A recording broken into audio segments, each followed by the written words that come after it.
अगस्त की शुरुआत में ही इजराइल में एक ऐसा तूफान आया है जिसने प्रधानमंत्री बेन्यामिन नेतन्याहू के सभी ख्वाब अचानक चकनाचूर कर दिए हैं।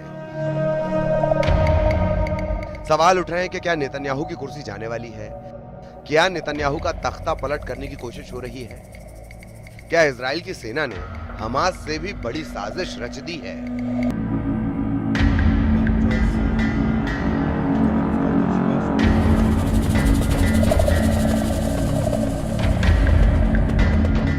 इन सवालों के साथ इस वक्त इजराइल में सबसे ज्यादा चर्चा हमास की नहीं, गजा के ग्राउंड ऑपरेशन में मरने वाले इजरायली सैनिकों की नहीं, न ही ईरान और उसकी बहुत ही खतरनाक मिसाइलों की हो रही है। इस वक्त इजराइल में बेन्यामिन नेतन्याहू के बेटे याइर नेतन्याहू हर तरफ वायरल हैं और उनकी वजह से कहा जा रहा है कि इजराइल के प्रधानमंत्री बेन्यामिन नेतन्याहू और इजराइल की सेना आमने सामने आ चुकी है। इजराइल के commander in chief lieutenant general Eyal Zamir पर बेन्यामिन नेतन्याहू के बेटे याइर नेतन्याहू ने बहुत बड़ा इल्जाम लगा दिया है।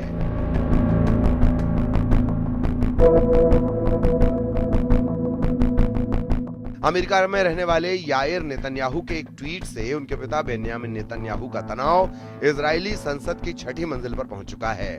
हिब्रू भाषा में किए गए इस ट्वीट में क्या लिखा है, बहुत गौर से समझिएगा।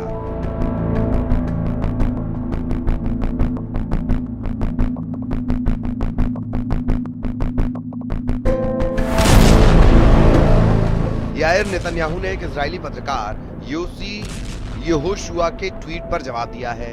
योसी ने लिखा कि अगर नेतन्याहू सेना की मर्जी के बगैर गजा पर पूरी तरह कब्जा करना चाहते हैं तो उन्हें इजराइल की जनता को बताना चाहिए कि इसकी कीमत क्या होगी, कितनी जान जाएंगी, क्या सेना के विरोध के बावजूद वो इस कदम की जिम्मेदारी लेंगे। इस पर याइर नेतन्याहू ने इजराइल के सेना अध्यक्ष इयाल जमीर का नाम लिखे बगैर इशारों में जवाब दिया कि अगर आपको ये ट्वीट लिखने वाला वही है जिसके बारे में हम सोच रहे हैं तो ये एक बगावत और सैन्य तख्ता पलट की कोशिश है, जैसा 70 के दशक में मध्य अमेरिका में हुआ। ये पूरी तरह अपराध है।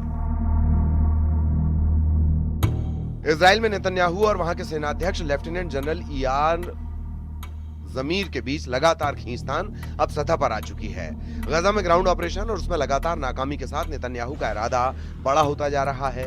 जून और जुलाई के महीने में इजराइल को ग्राउंड ऑपरेशन में बहुत बुरे झटके लगे हैं, खान यूनिस से लेकर बेत हनून तक।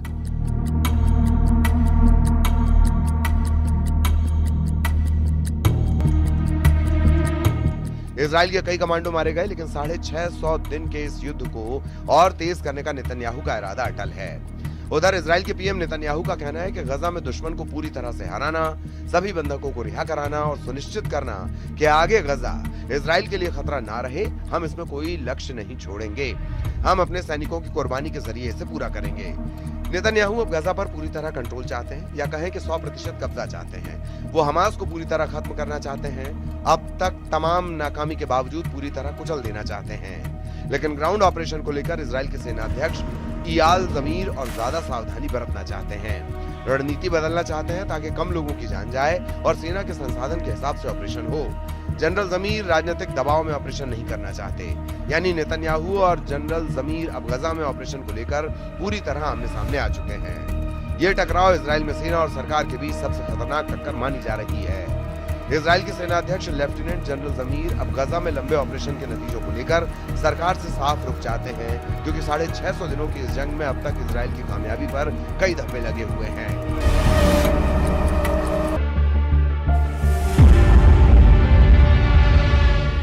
हमास की लीडरशिप को खत्म करने के बावजूद अब भी इजराइल की सेना पर लगातार हमले जारी हैं। चारों तरफ से घिरे गजा में हमास अब भी एक्टिव है।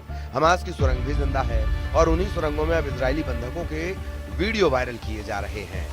उसमें नेतन्याहू की नीति को सवालों के घेरे में खड़ा कर दिया है।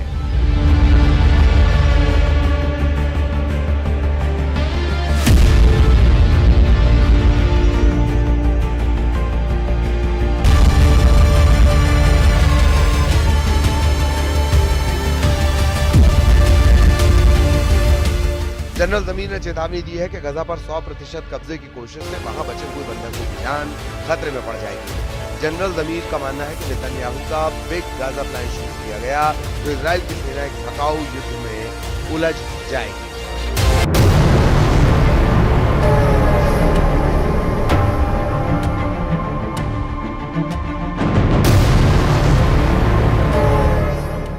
वार्निंग साफ है कि मौजूदा हालात में इजराइल अपना मकसद हासिल नहीं कर पाएगा, क्योंकि इजराइल में सैनिकों की कमी है। इसीलिए कुछ अभियानों पर असर पड़ सकता है। जनरल जमीर और नेतन्याहू की टक्कर में इजराइल बहुत बुरी तरह फंसा हुआ नजर आ रहा है, क्योंकि जमीर का कहना है कि गजा पर पूरी तरह कंट्रोल के लिए कई महीने या फिर साल भी लग सकते हैं। ऐसे युद्ध के लिए हजारों रिजर्व सैनिकों की जरूरत पड़ेगी। यही वजह है कि इजराइल की सेना गजा में हमास के खिलाफ मिनी ओरानीम नाम की रणनीति अपना रही है। मिनी ओरानीम एक सीमित सैन्य अभियान है जिसे इजराइल ने गजा में लागू किया है। इसका मकसद गजा बॉर्डर के पास एक बफर जोन तैयार करना है ताकि हमास पर दबाव बनाए रखा जाए।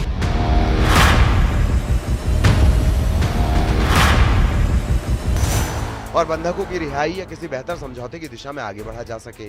अभी 75% गजा पर इजरायली सेना का कब्जा है, जबकि दक्षिण में कुछ हिस्से अब बचे हुए हैं जहां फिलिस्तीन के लोग सिमट कर रह गए हैं। लाखों लोग गजा के कोने में हैं और उनके सामने खाने पीने की दिक्कत बढ़ती जा रही है।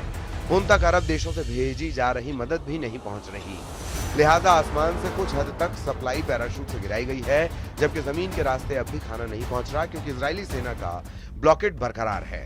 इन सब के बीच नेतन्याहू पूरे गजा पर कब्जा करना चाहते हैं। नेतन्याहू एक तरह से जनरल जमीर पर आरोप लगा चुके हैं कि गजा में ऑपरेशन को लेकर वो बेरुखी दिखा रहे हैं।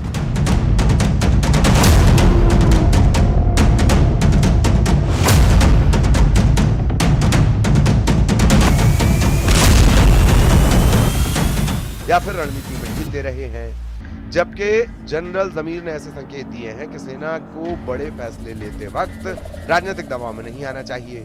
अब इसकी वजह से इजराइल में ये पिक्चर साफ हो रही है कि वहां सरकार और सेना गजा में ऑपरेशन को लेकर एक प्लेटफॉर्म पर नहीं है।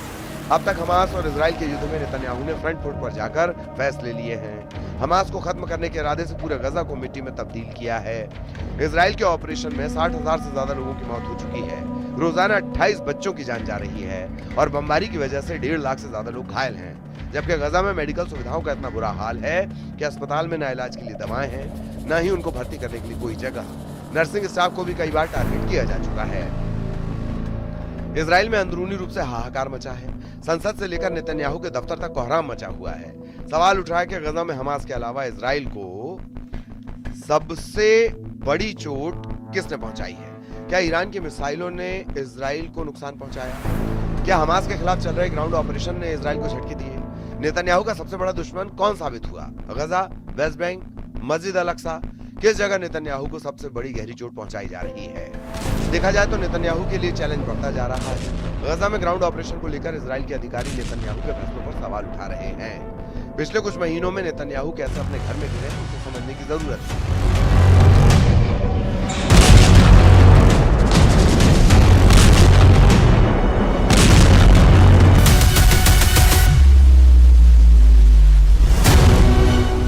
नेतन्याहू ने नवंबर 2024 में तत्कालीन रक्षा मंत्री योब गैलेंट को हटा दिया था।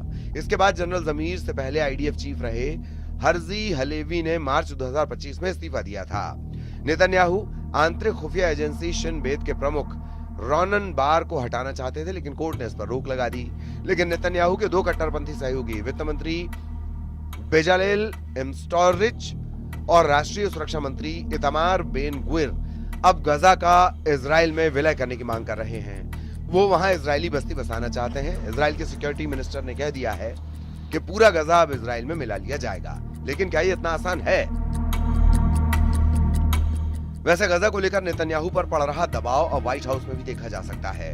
हमास को लेकर अमेरिका का गुस्सा और तेजी से भड़क गया है। अमेरिका के राष्ट्रपति डोनाल्ड ट्रंप ने कहा है कि हमास शांति नहीं चाहता बल्कि मरना चाहता है। इसीलिए अब वक्त आ गया कि इजराइल हमास का पूरी तरह सफाया कर दे। ट्रंप का बयान ऐसे वक्त आया है जब अमेरिका गजा में मध्यस्थता से अलग हो चुका है।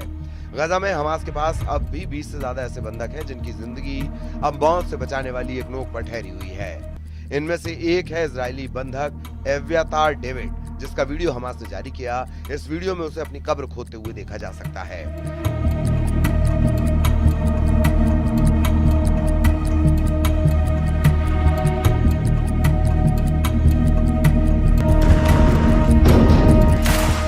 हमास के कब्जे में बाकी लोगों का हाल भी डेविड जैसा ही होगा और सबकी जान खतरे में होगी। यही डर पूरे इजराइल को सता रहा है। यही वजह है कि इजराइल की सड़कों पर आए दिन नेतन्याहू के खिलाफ प्रदर्शन होते हैं। लोग पोस्टर लेकर इकट्ठा होते हैं। उनकी मांग है कि इजरायली बंधकों की फौरन रिहाई हो और इसके लिए किसी भी सूरत में युद्ध को खत्म किया जाए और बंधकों को वापस लाया जाए। 7 अक्टूबर को हमास के हमले के दौरान 251 इजरायली बंधक बनाए गए थे। इस वक्त हमास के कब्जे में 22 बंधक बाकी हैं। तेल अवीव में एब्यातार डेविड के पोस्टर लेकर हजारों लोग प्रदर्शन करने उतरे। ऐसी तस्वीरों से ज्यादा नेतन्याहू को अब इजराइल के सेनाध्यक्ष तनाव दे रहे हैं, क्योंकि जो एक्शन नेतन्याहू चाहते हैं उस पर इजराइल की सेना राजी नजर नहीं आ रही। जब से नेतन्याहू के बेटे ने जनरल जमीर पर गंभीर आरोप लगाते हुए ट्वीट किया है, तब से सवाल उठ रहे हैं कि क्या इजराइल में नेतन्याहू की कुर्सी जाने वाली है? क्या नेतन्याहू का तख्ता पलट करने की कोशिश हो रही है? क्या इजराइल की सेना ने हमास से भी बड़ी साजिश रच दी है?